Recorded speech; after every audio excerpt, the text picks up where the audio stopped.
Halo semuanya, selamat pagi para mahasiswa kelas 5 dimanapun berada. Berjumpa lagi dengan saya Ibu Ken, Bapak Ibu, di pertemuan keempat ini ya. Oke, baik, untuk kali ini saya akan menyampaikan mengenai budaya pelayanan ya. Langsung saja untuk menyingkat waktu Bapak Ibu ya. Jadi budaya pelayanan itu sendiri ya Bapak Ibu, menurut Pratmitno dan Winarsih di 2008, menciptakan pelayanan yang baik diperlukan adanya budaya pelayanan yang berorientasi pada pelanggan atau pengguna jasa. Baik, salah satu contoh ketika Anda mengunjungi sebuah bank ya, saya pastikan ya, para customer service itu dipastikan sudah sangat menarik Anda untuk bisa menyampaikan informasi-informasi apa saja yang berhubungan dengan nasabah bank itu sendiri. Apakah akan memperkenalkan produknya, ataukah menawarkan jasanya, ya kan, seperti itu. Dari cara mulai menyambut Anda dengan kontak mata, kemudian berjabat tangan, menyapa Anda, mempersilahkan duduk, seperti itu ya. Itu sangat menarik ya, sangat sopan, sangat ramah, ditambah dengan bahasa tubuhnya, gesturnya, cara dia mengucap, melihat Anda, itu bagian dari sebuah pelayanan. Itulah yang tadi yang berhubungan dengan orientasi pelanggan atau pengguna jasa, seperti itu Bapak Ibu. Nah, di sini juga dijelaskan di Indonesia sebagian besar organisasi publik belum memiliki budaya pelayanan yang seperti itu. Artinya begini, mungkin Anda bisa bandingkan Bapak Ibu,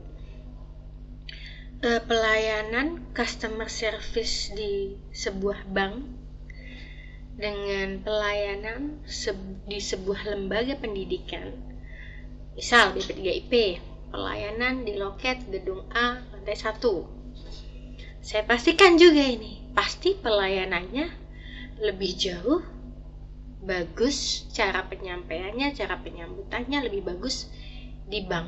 Karena di bank ini mereka lebih concern untuk mencari nasabah, kan begitu. Tetapi kalau di loket gedung A BP3IP ini memang sudah secara sistematis dari mulai pendaftaran online, informasi diklat, penyampaian informasi ya. Jadi tidak harus seperti menarik nasabah ya, tapi memang kita sebagai pasis perlu untuk informasi dan disampaikan sudah cukup dengan sangat baik, artinya sekalipun tidak sebaik yang disampaikan dengan tata cara yang ada di bank. Karena di bank ini kalau kita lihat ataupun di pelayanan pesawat terbang ya, pramugari, kemudian pramugara ya, laki-laki ataupun perempuan, pramugari yang ada di pesawat ataupun di kereta ataupun di bis eksekutif sekalipun, ini memang yang saya rasa langsung bersentuhan ya, langsung berhadapan dengan yang namanya konsumen, kan begitu. Tetapi kalau seperti di UPT dengan sikap yang sudah terstruktur, sistematis, dan sudah tahu tujuan calon pasis ini datang ke BP3IP ya, memang sesuai kebutuhan ya. Calon pasis datang ke BP3IP, calon pasis tahu akan kebutuhan yang akan diketahui informasinya, sehingga customer service di loket gedung A juga menyampaikan sedemikian rupa tanpa harus meminta pasis ini untuk memilih diklat yang lainnya, untuk menarik diklat yang lainnya. Jadi hal ini sudah sesuai kebutuhan para pasis. Tapi kalau di bank ya, itu customer service itu punya goal target sendiri.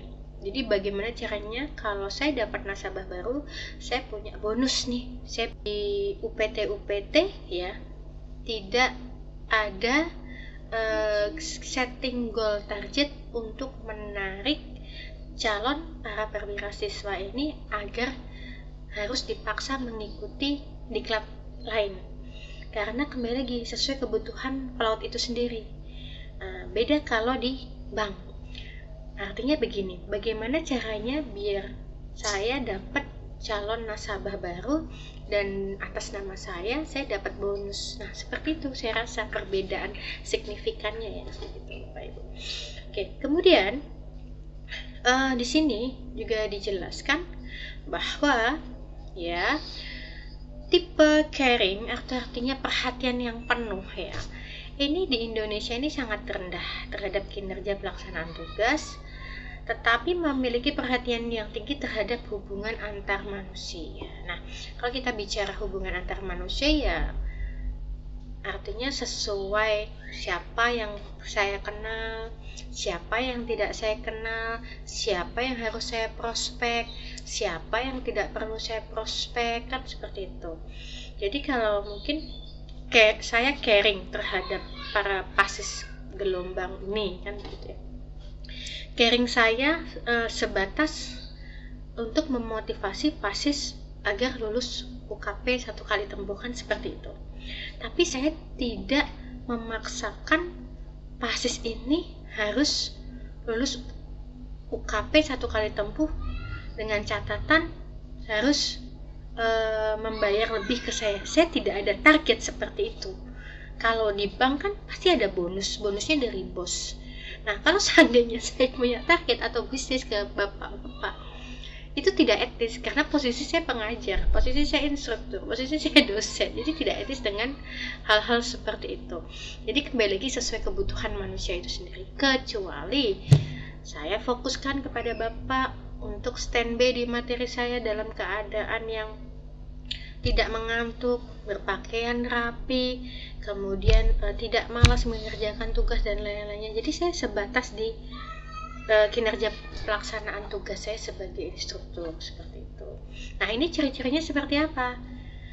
Kurang memperhatikan kepentingan klien, lebih merasa sebagai abdi negara, meminimalkan resiko, menghindari tanggung jawab, tidak suka berkreasi ya. Nah, solusinya bagaimana? Perlu diciptakan situasi kerja yang memungkinkan semua karyawan untuk melaksanakan pekerjaan dengan cara terbaik. Kondisi ini dengan integratif, yakni sebuah kondisi di mana organisasi memiliki perhatian yang tinggi terhadap orang maupun kinerja. Ya, artinya di sini perhatian itu mengarah ke motivasi, Bapak Ibu. Anda mau set di sebuah perusahaan memiliki target goal yang baik, memenuhi atau tidaknya ya paling tidak sebagai solid dan loyalitas dalam sebuah pertemanan kerja, Anda harus saling care sesama teman kerja yang lain, harus saling support, harus saling memotivasi, anything, tidak hanya pekerjaan tapi di kehidupan keluarganya, masyarakatnya, sosial dan sebagainya. Saya rasa seperti itu, Bapak Ibu ya. Selanjutnya, Bapak Ibu, untuk beberapa nilai dasar yang bertipe integratif sebagaimana dikembangkan oleh BPKP dan Menpan ya, nomor 25 tahun 2002, ada beberapa aspek ya di bawah ini. Pertama, Anda harus profesionalisme ya, yang berarti bahwa setiap pegawai harus memiliki kapabilitas. Kemudian disiplin pada tugas, berorientasi pada hasil, serta memiliki integritas yang tinggi untuk mewujudkan visi dan misi organisasi.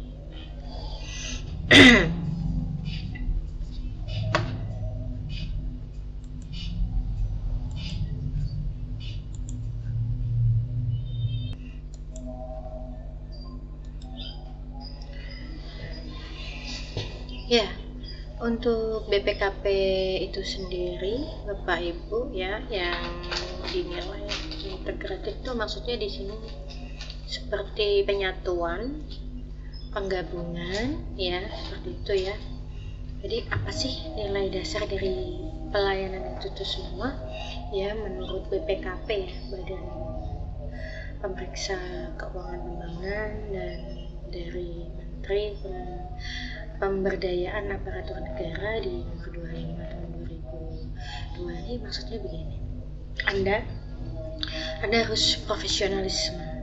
Artinya profesionalisme, contoh di atas kapal, Anda sebagai mualim 4 atau mualim 3, Anda mempunyai kemampuan untuk bisa merawat, memeriksa, kemudian menjaga semua alat keselamatan, kan seperti itu. Jadi profesionalisme Anda sebagai mualim 3 itu kemampuannya berdasarkan tupoksinya harus bisa ini mengetes, merawat, menjaga, memperbarui semua alat-alat yang berhubungan dengan keselamatan di atas kapal. Lalu Anda juga harus disiplin, dari disiplin waktu, dari disiplin Anda menjaga semua alat-alat itu sesuai dengan periode waktu pemeriksaan, waktu pengetesan dan sebagainya, contoh ya. Terus Anda juga harus memiliki kecenderungan ya, agar saya punya kemampuan ini dengan integritas tuh, artinya ya dengan semua kecakapan, dengan semua kejujuran, keberanian ya, yang memang sesuai dengan kemampuan saya tanpa campur tangan orang lain, seperti itu.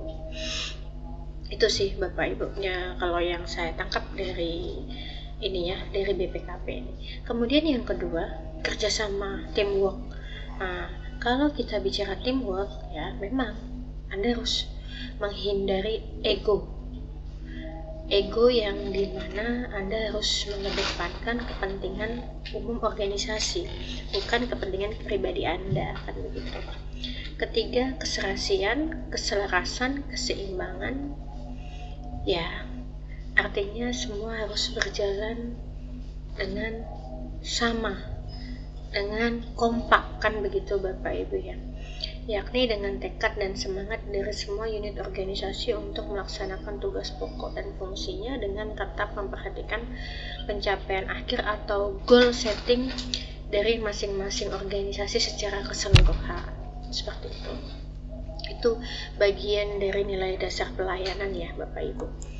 Selanjutnya di sini tujuan pelayanan publik. Bagaimana mempersiapkan pelayanan publik tersebut dikehendaki, dibutuhkan oleh publik, dan bagaimana menyatakan dengan tepat kepada publik mengenai pilihan dan cara mengaksesnya yang direncanakan dan disediakan oleh pemerintah. Artinya begini, sekarang semua pendaftaran PASIS ya, ini pelayanan publik ini membaca bahwa PASIS ini sekarang semuanya lebih ke digital 5.0. Artinya yang dulu ketika Anda harus mendaftar PASIS ya, calon PASIS ini Anda harus datang ke kampus, tanya dulu syaratnya apa, baru nanti ke tempat fotokopi Anda fotokopi, ke tempat foto dulu Anda harus studio foto, baru ke bank dan sebagainya, harus bolak-balik dari beberapa titik ke titik selanjutnya ya. Nah sekarang semuanya serba online Bapak Ibu, dari mulai Anda submit, mengisi biodata, pembayaran di teller bank, bahkan digital foto Anda bisa siapkan sendiri di tempat terdekat, mau Anda di Merauke, mau Anda di Papua, semua terakses by digital.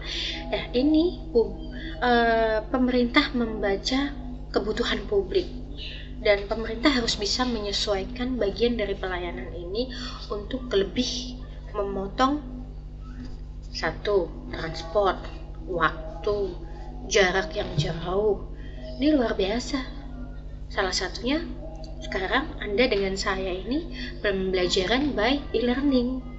E-learning menggunakan Learning Management System, yaitu e-training BP3IP.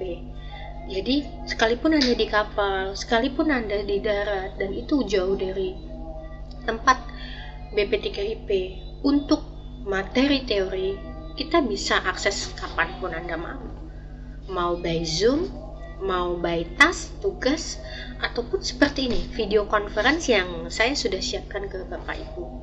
Ini bagian dari pelayanan saya yang diminta oleh BP3IP, yang dibutuhkan oleh para pelaut sekarang. Wah, ini luar biasa, seperti itu. Nah, di sini untuk rinciannya ya, tujuan pelayanan publik ini apa? Pertama, menentukan pelayanan yang disediakan, apa saja macamnya, apa saja yang diminta, apa saja yang dibutuhkan.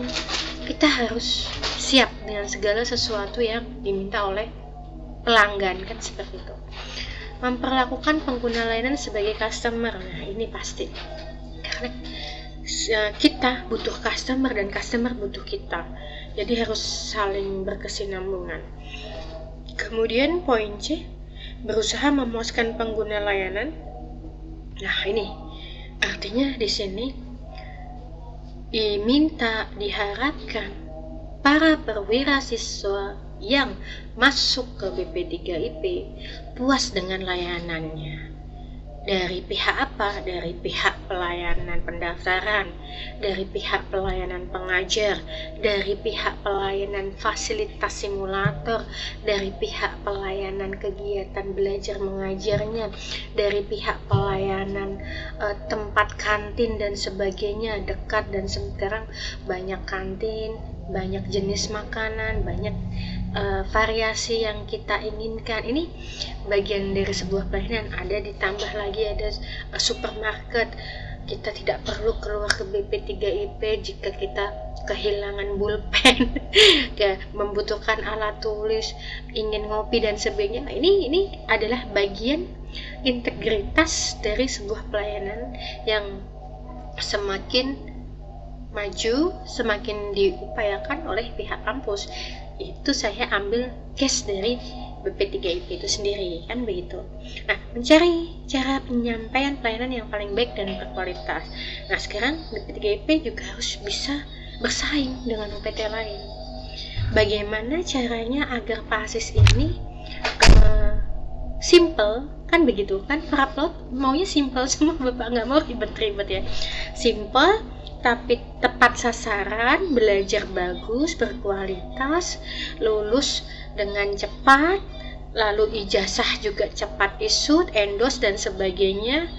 Nah, ini adalah hal-hal yang poin yang perlu tetap terus diupayakan oleh pihak kampus, seperti itu. Kemudian yang poin E, menyediakan cara-cara bila pelayanan tidak ada pilihan. Ya, artinya tetap setiap apalagi sekarang semuanya sistemnya BLU ya, Bapak.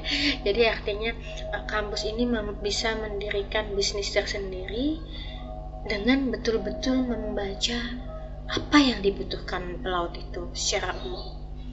Artinya jika memang dari mungkin kampus lain ya tidak ada pembelajaran online, pasti larinya ke BP3IP. BP3IP tidak maksimal dalam pembelajaran online, pasti lari ke tempat lain. Nah, hal-hal itu harus selalu jadi kompetisi yang sehat. Karena apa? Ya karena tujuannya agar mampu menciptakan pelaut yang handal, pelaut mempunyai skill dan kecakapan yang baik, kan seperti itu, Bapak Ibu. Saya rasa seperti itu ya. Baik, itu untuk budaya pelayanan. Saya lebih banyak mengambil di ranah kampus kita, agar kalian juga bisa merasakan bagaimana sih selama ini pelayanan yang saya rasakan sebagai PASIS di BP3IP. Karena saya juga yakin nanti pada saatnya Bapak Ibu Anda sudah mendekati selesai pembelajaran BP3IP, Anda akan adanya review, assessment, kepuasan Anda sebagai PASIS mendapat pendidikan di BP3IP itu sejauh mana. Nah, seperti itu saya rasa. Oke, terima kasih, mudah-mudahan bermanfaat Bapak Ibu. Sampai jumpa di pertemuan selanjutnya. Saya akhiri, wassalamualaikum warahmatullahi wabarakatuh. Sampai jumpa Bapak Ibu.